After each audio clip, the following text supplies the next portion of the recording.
Selamat pagi dan salam sejahtera untuk kita semua.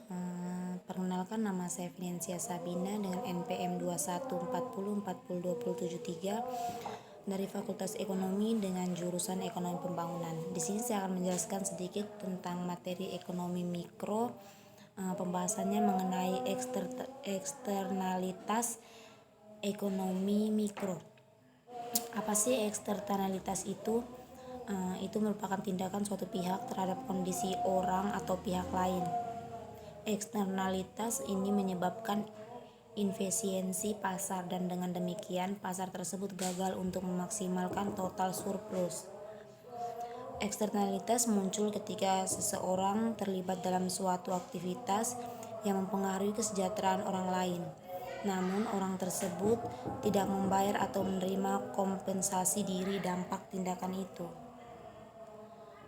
Eksternalitas ini pada intinya merupakan dampak yang tidak terkompensasi yang ditimbulkan dari kegiatan ekonomi yang dirasakan oleh seseorang yang tidak terlibat di dalam aktivitas tersebut atau bystander.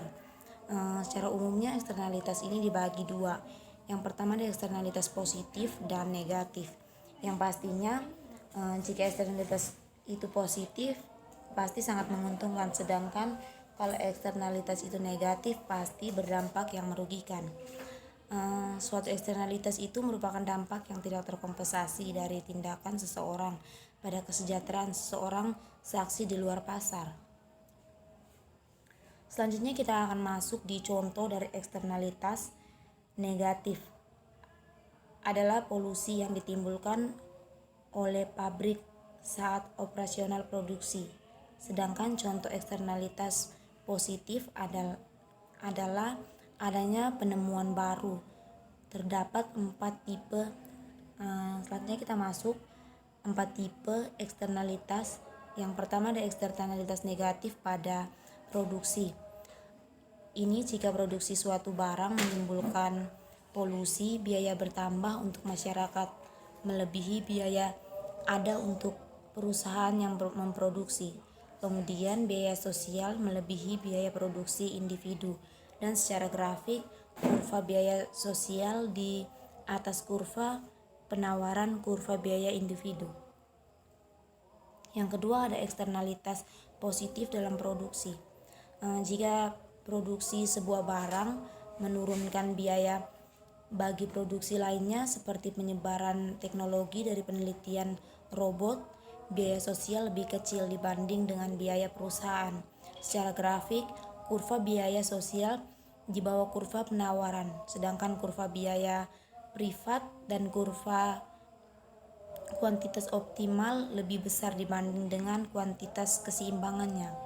Yang ketiga ada eksternalitas negatif pada konsumen. Ini terjadi jika konsumen suatu barang seperti alkohol menyebabkan pengendaraan mobil dan nilai sosial alkohol lebih kecil dibanding nilai alkohol bagian konsumen. Yang terakhir ada eksternalitas positif pada konsumsi.